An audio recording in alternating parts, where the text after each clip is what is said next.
When my mother handed me a wine-stained napkin and told me to do what I do best, she had no idea the most powerful woman there was watching. She thought calling me the cleaning lady would secure her golden child's position.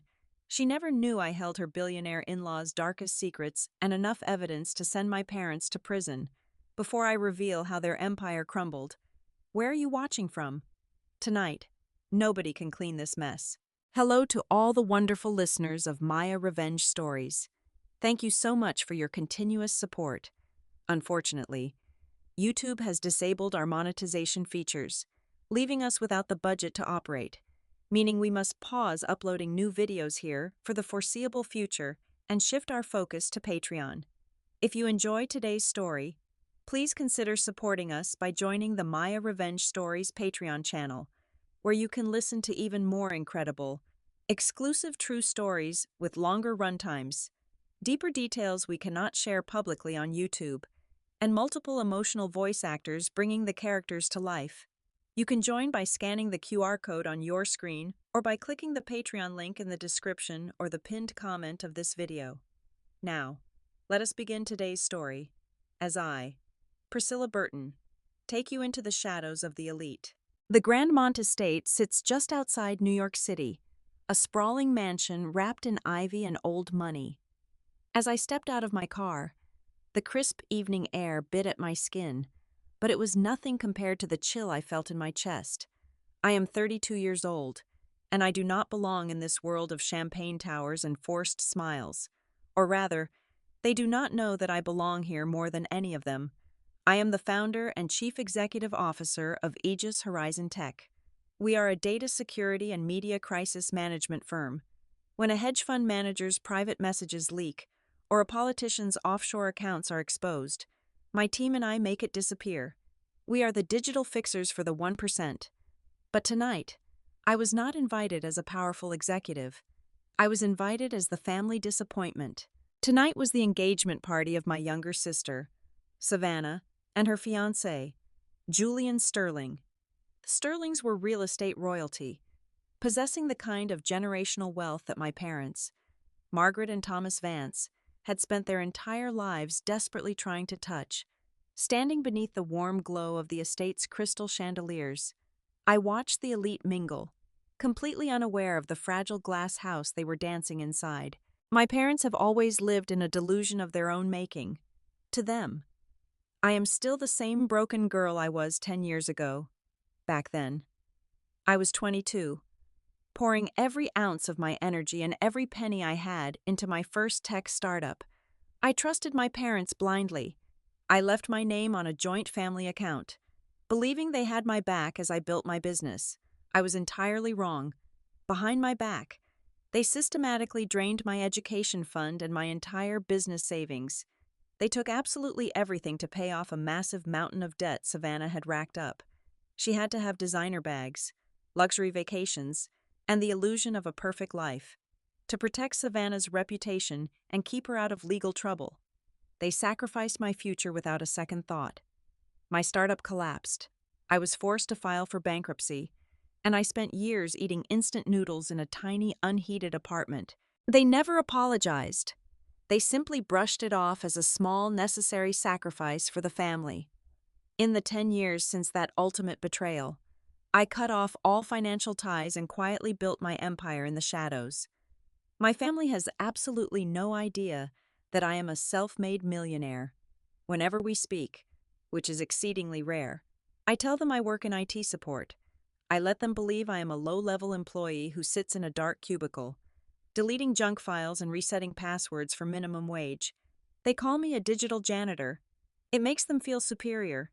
It makes Savannah feel like the undisputed golden child of the Vance family. But the real reason I attended this opulent party was not to celebrate Savannah's impending marriage into the Sterling Empire. It was because of an alert that flashed across my encrypted monitors at Aegis Horizon just a few hours before the event. My company uses the most advanced security algorithms in the world, systems I designed myself to track unauthorized financial movements for my elite clients. But this afternoon, the system flagged a massive anomaly incredibly close to home. Someone had bypassed basic banking security checks and opened a high-limit credit line using my personal social security number. I traced the digital footprint in less than 20 minutes. The brand new account had already been maxed out with a single, massive transaction, $80,000. That exact amount of money was routed directly to the Grandmont estate to cover the premium catering, the imported floral arrangements, and the vintage wine for tonight's engagement dinner. My mother and father had done it again. After a decade, they still viewed me as nothing more than a financial scapegoat, a convenient dumping ground for their expensive lies. They assumed I was too poor and too ignorant to notice a fraudulent credit line until the collection agencies came knocking at my door months from now. They thought they could steal my identity, throw a lavish party to impress the Sterlings, and leave me to take the catastrophic financial fall. I reached into my black designer clutch and ran my thumb over the cold metal of a small silver USB drive. It contained every encrypted file, every hidden bank statement, and every dirty secret I had pulled from the private networks regarding this entire event. The tension in my jaw tightened as I stepped through the grand oak doors. My parents thought I was just a lowly data cleaner showing up to eat free food and stay out of sight. They were about to learn that when you hire a cleaner, they do not just sweep the dirt under the rug. Sometimes, they burn the whole house down. The ballroom was a suffocating sea of pastel silk, overflowing champagne flutes, and forced laughter. I navigated the marble foyer in a bespoke black sheath dress. To the untrained eye, it was painfully plain and unremarkable. To anyone who understood true craftsmanship, the cut was a masterclass in architectural tailoring, quietly whispering of wealth rather than screaming it. But my mother, Margaret, possessed the exact opposite of a trained eye. Before I could even hand my wool coat to the attendant, manicured nails dug into my forearm with the precision of a hunting hawk. "What on earth are you wearing?" Margaret hissed, dragging me aggressively behind a towering floral arrangement of white winter orchids. Her eyes darted frantically around the room, terrified someone of importance might associate her with me. "You look like you are attending a funeral. Priscilla, I specifically told you to wear something cheerful, something that does not scream depressed tech support worker." "It is just a dress, Mother," I replied, my voice perfectly steady, betraying none of the venom boiling beneath my ribs. "It is an absolute embarrassment," she snapped, adjusting her own heavily sequined gown that looked desperately expensive but lacked any real taste. "Listen to me very carefully. The Sterlings are old money. They do not understand people like you. Do not talk about your little computer gig. Do not bring up your past failures. In fact, do not talk to anyone at all unless directly spoken to. Just smile, eat your dinner in silence, and stay out of Savannah's way.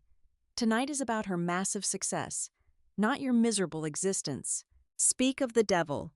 My sister made her grand entrance. Savannah glided into the main reception area wearing a shimmering custom gown, radiating the manufactured glow of a woman who had never worked a hard day in her entire life. She immediately commanded the center of the room, loudly accepting praises for her booming fashion startup. She played the role of the visionary entrepreneur with sickening perfection, laughing gracefully as oblivious guests complimented her brilliant business acumen. She spoke loudly about venture capital and global market expansion, throwing around industry buzzwords she clearly did not understand. It was a spectacular performance. Only a select few knew the dark reality, and I was one of them. Savannah's so-called fashion empire was a sinking ship bleeding cash at an astonishing rate. My risk analysts had run a quiet background check on her company a few weeks prior, strictly out of my own morbid curiosity. She was losing nearly $40,000 every single month. She had been rejected by 12 different angel investor groups in the last 90 days alone. Her supply chain was a disaster. Her warehouse was sitting on unsold inventory from 3 seasons ago, and her profit margins were virtually non-existent. The only reason the company had not completely folded was because Margaret and Thomas were secretly keeping it afloat, plunging themselves deeper into financial ruin just to maintain their golden child's glittering facade. I turned away from the pathetic spectacle and walked toward the velvet-lined bar to order a sparkling water. As I turned back around, the crowd naturally parted. Stepping through the sea of guests was Victoria Sterling. the matriarch of the Sterling real estate dynasty and the mother of the Groom. Victoria was a sheer force of nature, a woman whose mere presence commanded absolute silence in any room she entered. She wore a structured emerald suit, her silver hair pulled back into a severe, elegant twist. She was known to be cold, calculating, and utterly ruthless in the boardroom. She was also my client. Exactly 6 months ago, the Sterling Global Enterprise was hit by a devastating ransomware attack. Ruthless hackers had locked down their entire internal financial network, threatening to release highly sensitive acquisition documents unless a ransom of $50 million was paid in untraceable cryptocurrency within 48 hours. Victoria's internal technology team panicked and failed. In absolute desperation, she reached out to Aegis Horizon Tech through a shadow contact. My elite team and I worked for 72 hours straight in total secrecy. We isolated the aggressive malware, decrypted the captive files, and quietly neutralized the catastrophic threat without a single word ever leaking to the global press. I had personally handed Victoria the final post-incident security report in a secure underground facility. Now, across the crowded, brightly lit ballroom, her sharp gaze swept over the chattering guests and landed squarely on me. I saw the immediate flash of recognition in her steely eyes. A subtle shift in her posture indicated she was about to walk over, extend her hand, and formally greet the woman who had saved her family legacy. I locked eyes with her and gave a nearly imperceptible shake of my head. Just a tiny fraction of movement. It was a silent reminder of the strict non-disclosure agreement she had signed with my firm. But more importantly, a firm signal that I was strictly undercover tonight. Victoria stopped instantly in her tracks. A slow, knowing smirk played at the corner of her crimson lips. She gave a microscopic nod of profound respect, turned her heel, and elegantly engaged a nearby senator in conversation. The undisputed queen of New York real estate knew how to read a room, and she immediately understood that I was playing a dangerous game of my own. Before I could fully process the adrenaline of that brief, silent exchange, my father, Thomas, appeared at my side. He was practically vibrating with nervous energy, desperate to ensure the Sterlings did not find a single flaw in the Vance family image. He smelled heavily of cheap cologne and expensive scotch. "Priscilla, glad you actually made it," he said, his voice entirely devoid of warmth or paternal affection. "Come along right now. I will show you to your seat. We have a very strict, carefully planned seating chart tonight."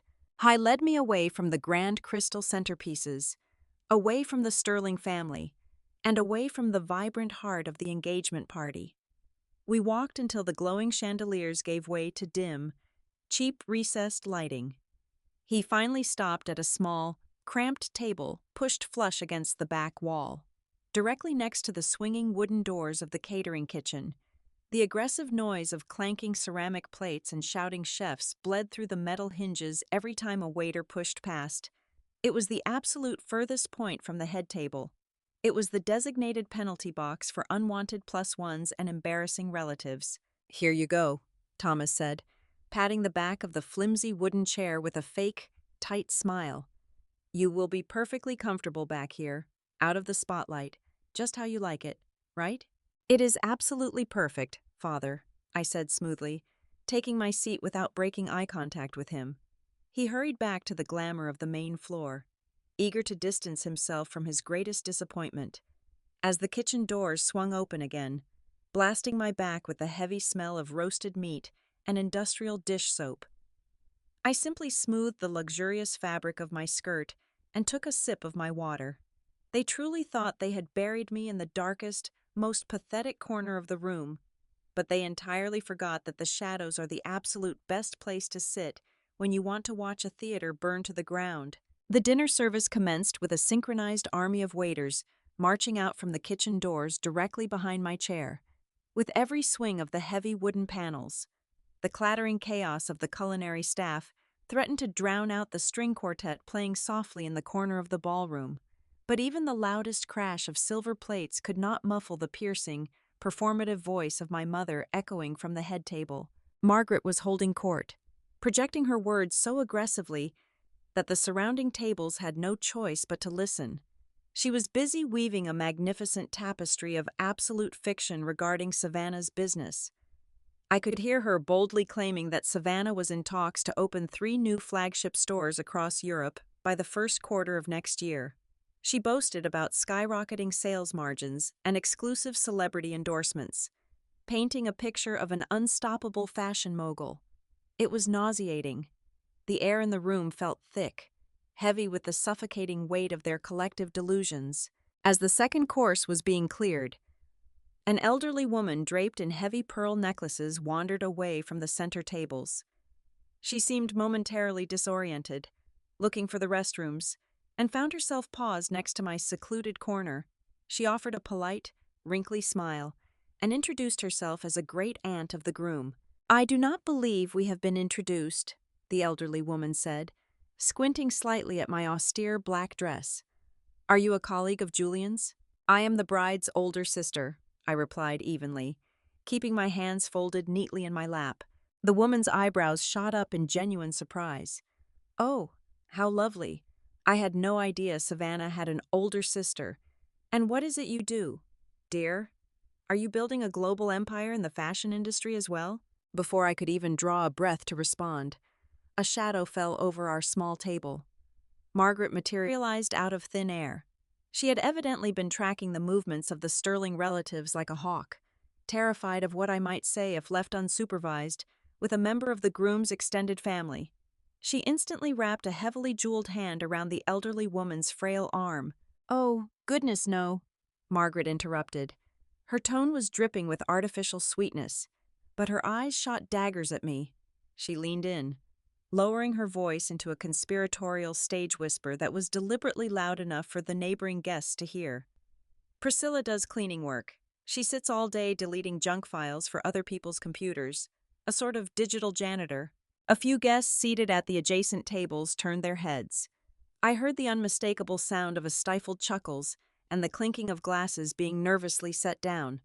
The elderly woman blinked, her polite smile freezing into an awkward grimace before Margaret smoothly guided her away toward the powder rooms, leaving me alone in the wake of the public humiliation. I did not flinch. I did not break my posture. I simply picked up my crystal goblet and took a slow, deliberate sip of sparkling water. As I lowered the glass, my gaze cut straight through the forest of tall floral centerpieces and locked onto the head table. Victoria Sterling was looking directly at me. She was not laughing, while the sycophants around her offered polite, uncomfortable smiles at Margaret's cruel joke. The matriarch of the Sterling family sat rigidly. Her sharp, aristocratic features were pulled into a severe, icy frown. Victoria was a woman who dealt in power and intelligence. She knew exactly what I did for a living. She knew the immense, terrifying capability I held at my fingertips. Watching my mother reduce the savior of the Sterling Empire to a punchline about a digital janitor was clearly testing Victoria's renowned patience. I held her fierce gaze for a fraction of a second, offering absolutely nothing in return. Right at that exact moment, a sharp vibration pulsed against my thigh. I slipped my phone out of my clutch under the shadow of the tablecloth. The screen illuminated with a secure, encrypted message from my lead financial forensic analyst. The preliminary alert regarding the unauthorized banking activity from this afternoon was now a fully verified, undeniable report. I read the text lines carefully, the harsh blue light of the screen reflecting in my eyes. Margaret Vance had bypassed the banking verification protocols by answering my personal security questions only a mother would know the answers to. She used my social security number to open a premium credit line under my name. The exact charge was highlighted at the bottom of the screen: $80,000, swiped at exactly 4 o'clock yesterday afternoon to pay the Grandmont estate for the venue rental, the extravagant catering, and the open bar that was currently keeping these arrogant guests intoxicated. I was sitting at a table paid for with stolen money. I was eating a meal that would inevitably ruin my credit score, celebrating the very people who had pushed me to the brink of total financial collapse 10 years ago. They were not just ignoring me. They were not just insulting me. They were actively bleeding me dry all over again, turning me into their unwilling scapegoat so Savannah could have her perfect, fraudulent fairy tale. The lingering heat of annoyance. I had felt earlier instantly evaporated. The anger morphed, crystallizing into something entirely different. The air in my lungs turned to pure ice. A profound, deadly calmness washed over my entire body. There was no sadness left in my heart. There was no lingering sense of familial obligation. My parents had officially crossed the absolute point of no return. I locked my phone screen, the darkness swallowing the glowing numbers. I slid the device back into my clutch, my fingertips gently grazing the cold silver casing of the flash drive I had brought with me. Let them laugh. Let them drink their stolen wine and eat their stolen food. The bill was coming due, and I was going to collect every single cent. The sharp, piercing chime of a silver spoon striking a crystal champagne flute cut through the ambient chatter of the ballroom. The string quartet in the corner instantly ceased playing, their bows freezing over the strings. The sudden lack of music created a heavy vacuum in the massive space. Every head turned toward the center of the room. My mother, Margaret, was standing at the head table, her face flushed with the potent combination of expensive alcohol and overwhelming arrogance. She held her glass high, the venue's elaborate chandelier light catching the bubbling liquid, casting fractured prisms across the white silk tablecloths. "If I could have everyone's attention for just a moment," Margaret announced, her voice projecting with a practiced theatrical volume. She beamed down at Savannah and Julian, who were seated side by side, looking like the picture-perfect centerpiece of a magazine cover. "Tonight, we are gathered to celebrate the merging of two incredible worlds. When I look at Savannah and Julian, I see a truly perfect match, a union of ambition, beauty, and undeniable grace." She paused, allowing a soft murmur of agreement to ripple through the wealthy crowd. Julian smiled politely, though his eyes looked entirely vacant. Savannah placed a perfectly manicured hand over his, playing the role of the blushing bride to absolute perfection. "Savannah has always been our shining star," Margaret continued, her tone thickening with artificial emotion. "She built an incredible business from the ground up. She knows what it takes to succeed in the harsh light of the real world, and she is more than ready to step into her new role alongside the brilliant Sterling family." Up until this moment, it was a standard, albeit heavily embellished, toast. But Margaret Vance possessed a fatal flaw. She could never elevate herself or her favorite child without simultaneously tearing someone else down to serve as the foundation. She needed a contrast. She needed a shadow to make Savannah's artificial light seem brighter, and I was sitting right there in the dark. Margaret's gaze drifted past the extravagant floral arrangements, sweeping over the sea of guests, until her eyes locked onto my secluded table in the far back corner. Her painted smile twisted into something remarkably cruel. She extended her hand, pointing directly at me so that the entire room was forced to follow her gesture. "Savannah is about to enter one of the most prestigious families in all of New York," Margaret proclaimed, her voice echoing off the high, vaulted ceilings. "As for our eldest daughter, Priscilla, well, she is still perfectly content being a garbage cleaner every single day." A collective, sharp intake of breath swept through the ballroom. "You will have to excuse her dreary appearance tonight," Margaret added, offering a dismissive wave of her hand as if she were shooing away a pest. "She has always preferred hiding down in damp basements rather than standing out in the light." The cruelty of the statement hung suspended in the air, heavy and suffocating, but it was not over. My father, Thomas, leaned back in his chair at the head table and let out a loud, booming laugh. It was a harsh, sycophantic sound meant to validate his wife's horrific joke. "That is exactly right," Thomas chimed in, projecting his voice so the entire venue could hear his betrayal. "We gave up hoping she would ever be successful a very long time ago." The atmosphere in the grand room instantly plummeted. The temperature seemed to drop 10 degrees. A few guests, completely unsure of how to navigate the sudden, toxic awkwardness, offered nervous, scattered chuckles. Others simply stared down at their porcelain plates, profoundly uncomfortable, witnessing such a blatant, unprovoked humiliation of a family member. The waiters standing near my table froze in place, their eyes wide with shock. Through it all, I did not move a single muscle. I did not shrink away from the hundreds of staring eyes. I did not bow my head in shame, nor did I shed a single tear. I sat with my spine perfectly straight, my hands elegantly folded in my lap, breathing in a slow, steady rhythm. My expression remained entirely blank, utterly devoid of the devastation my parents so desperately wanted to see. I did not look at Margaret. I did not look at Thomas. My eyes were fixed with laser precision on the head table, locked onto the face of Victoria Sterling. I watched the exact second the polite facade of the billionaire matriarch shattered, the color completely drained from Victoria's aristocratic face, leaving behind a pale, terrifying mask of absolute fury. The matriarch of the Sterling Empire was not a woman who tolerated disrespect, and she certainly did not tolerate the public mocking of the solitary person who held the power to destroy her entire corporate legacy with a single keystroke. The silence in the room stretched out, agonizing and infinite. With excruciating slowness, Victoria Sterling lowered her arm. She placed her untouched crystal glass of champagne down onto the table. The sharp clink of the glass against the saucer sounded like a gunshot in the dead quiet room. She placed both of her hands flat on the table and pushed her chair back.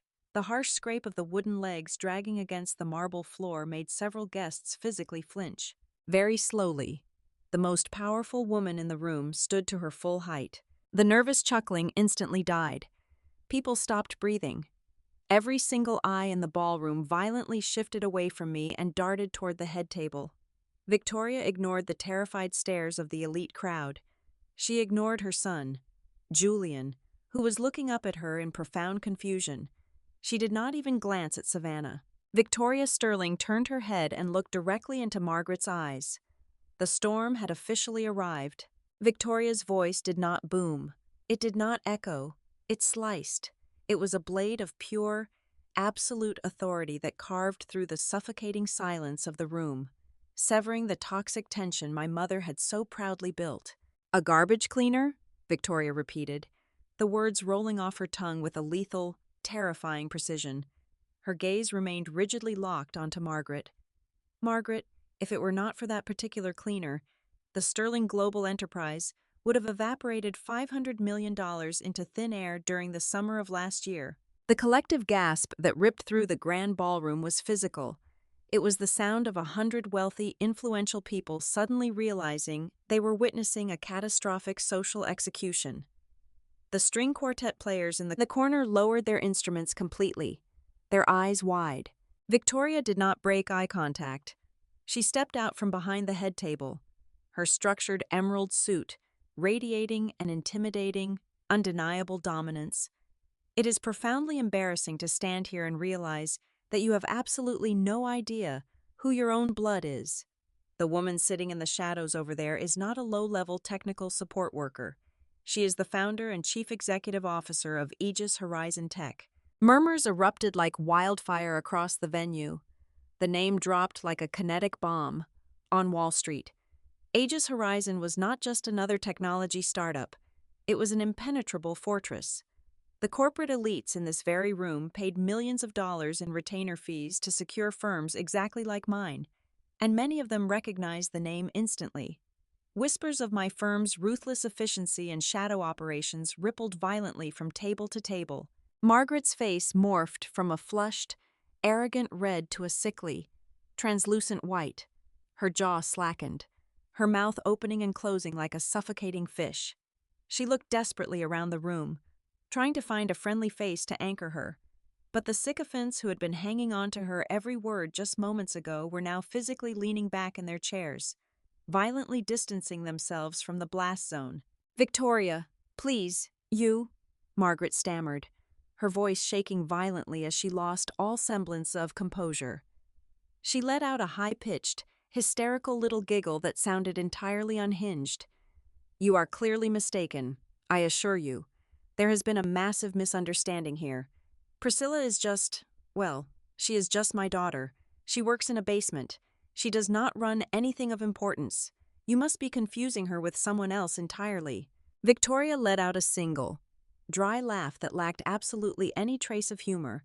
It was a sound of pure, unadulterated contempt. "I do not make mistakes regarding the people who protect my empire. Victoria stated, her voice dropping into a harsh register that commanded absolute submission. Are you truly this blind to reality? Priscilla is our most elite senior security partner. As a matter of fact, the master security contract, guarding the entire Sterling family portfolio, is currently held by her very hands. She dictates the safety and survival of my entire legacy. The illusion shattered completely. The grand gilded pedestal that the Vance family had spent the last 10 years desperately building disintegrated into useless ash in a matter of seconds. Every ounce of forced respect and polite admiration the guests had offered my parents vanished, replaced by a harsh mixture of shock, pity, and predatory amusement. At the head table, the collateral damage was already spreading rapidly. Julian Sterling, the handsome, previously oblivious groom, shifted uncomfortably in his seat, his brow furrowed in deep, unsettling confusion. He turned his head to look at his bride, expecting Savannah to lean in and softly explain the bizarre situation. But Savannah was not playing the graceful, confident bride anymore. Her posture had entirely collapsed. Her knuckles were stark white as she gripped the edge of the silk tablecloth like a lifeline. Her perfectly contoured face was contorted in sheer, unadulterated panic. Her chest heaved unevenly, and her eyes darted wildly between Victoria's furious expression and my secluded table in the back. Savannah knew, with absolute certainty, that if her fake billionaire facade was cracking in front of the Sterlings, something far more sinister was about to break wide open. That was my cue. I pushed my chair back. The scrape of the wood was the only sound echoing in the dead quiet ballroom. I stood up smoothly, running my hands down the front of my tailored black dress. I did not rush. I took my time, holding the small silver flash drive firmly between my thumb and index finger. With every measured step I took toward the center of the room, the crowd parted for me. The exact same people who had laughed at me just 10 minutes ago now scrambled to get out of my path, staring at me with a sudden, intense reverence. The heavy kitchen doors behind me were forgotten. The shadows were entirely gone. I stopped just a few feet away from the head table. I looked down at my mother, who was practically vibrating with terror, and then I looked at Victoria, giving her a slow, appreciative nod of acknowledgement. I raised my right hand, holding the silver drive up so the brilliant light of the chandeliers could catch the metallic surface. Victoria is entirely right, Mother, I said, my voice carrying clearly across the silent expanse of the room. I kept my tone perfectly level, completely stripped of any anger, which only made the words cut vastly deeper. I am someone who specializes in cleaning up massive messes. I make catastrophic disasters disappear for a living, and tonight I have a remarkably large pile of this family's garbage that absolutely needs to be cleaned up right here, in front of everyone. This silver flash drive, I began, my voice perfectly calibrated to slice through the heavy, suffocating silence of the ballroom, contains the verified digital footprints of a felony committed yesterday afternoon at exactly 4 o'clock. I stopped walking, planting myself firmly just a few feet away from the head table. I looked directly at Margaret, whose heavily powdered face was now completely devoid of blood. My mother used my personal social security number to open a high-limit premium credit account in my name, I announced to the room, making sure every single syllable rang crystal clear. She bypassed the banking security verifications by using my mother's maiden name and my childhood street address. Then, she swiped exactly $80,000 to pay for every single thing you see in this room tonight. The imported caviar, the vintage champagne, the extravagant floral centerpieces, and the very plates you are all eating off of. It was all funded by severe identity theft. A chorus of shocked gasps erupted from the surrounding tables. The wealthy elites, who had been sneering at me just moments before, were now staring at my parents with absolute disgust. This is not a new tactic, I continued, closing the final distance to the table. 10 years ago, they secretly drained my college fund and my business savings to cover my sister's outrageous debts, forcing me into bankruptcy while she paraded around New York in designer clothes. They assumed I was still the perfect, silent victim. They thought they could steal my identity again, throw a lavish party to impress the Sterlings, and leave me completely buried in the resulting debt. Margaret began to hyperventilate. She reached out, her hands shaking violently. Priscilla, stop. You are ruining everything. Please, you do not know what you are saying. She is not ruining anything, Margaret, Victoria Sterling interjected, her voice colder and more unforgiving than a winter storm. She is merely exposing what is already rotting from the inside. And since we are publicly clearing the air tonight, I believe there is one more financial transaction that absolutely needs to be addressed. Victoria slowly turned her icy gaze toward Savannah. The bride practically shrank into her expensive silk chair. 3 weeks ago, Margaret approached me in private. Victoria revealed to the dead quiet room. She begged for a loan of $200,000.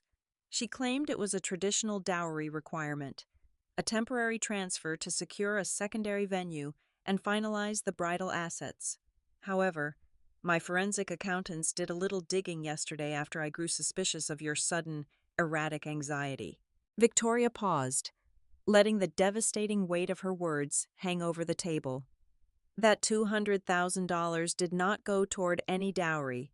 It was funneled directly into multiple shell accounts to pay off the crippling, overwhelming debt of Savannah's completely bankrupt fashion company, a ghost company that has not made a single cent in profit for over 3 years. Julian Sterling stood up so suddenly that his heavy wooden chair tipped backward and crashed violently onto the marble floor. "Is this true?" he demanded, staring down at Savannah. His voice shook with a terrifying mixture of profound heartbreak and boiling rage. "You looked me in the eye every single night and told me your business was thriving. You knew your mother extorted my family to cover your pathetic lies?" Savannah burst into ugly, hysterical tears. Her perfect makeup ran down her face in dark streaks. "Julian, please, I was going to tell you. I just needed more time to fix it." "Time for what?" Julian shouted, grabbing his linen napkin and violently throwing it onto the center of the table. "To steal more money? To bleed my family dry just like you bled your own sister? I absolutely despise liars. Savannah, this is completely over. The engagement is canceled immediately." Savannah shrieked, lunging forward to grab Julian's arm, but he stepped backward in absolute revulsion, refusing to let her touch him. The reality of the complete and total collapse finally hit Margaret. She physically crumbled, her knees giving out as she hit the marble floor. She crawled toward me, her heavily beaded gown dragging pathetically across the ground. "Priscilla, please," Margaret sobbed, her manicured hands reaching out to grasp my ankles. "You have to fix this. You are powerful now. You know how to make things go away. Talk to Victoria. Talk to Julian. Do not let them do this to your sister. I am your mother." I looked down at the weeping woman at my feet. I felt absolutely nothing. The well of forgiveness had dried up a decade ago. "You stopped being my mother 10 years ago," I said softly, stepping back so her hands grasped nothing but empty air. I raised my hand and snapped my fingers twice. The grand oak doors at the back of the ballroom swung wide open. 3 individuals in impeccably tailored charcoal suits walked into the room with absolute purpose. They were my elite legal team, completely prepared and waiting in the wings for my exact signal. "These are my corporate attorneys," I announced to the silent, horrified crowd. "They are here to officially document the $80,000 in credit fraud. The financial authorities have already been notified.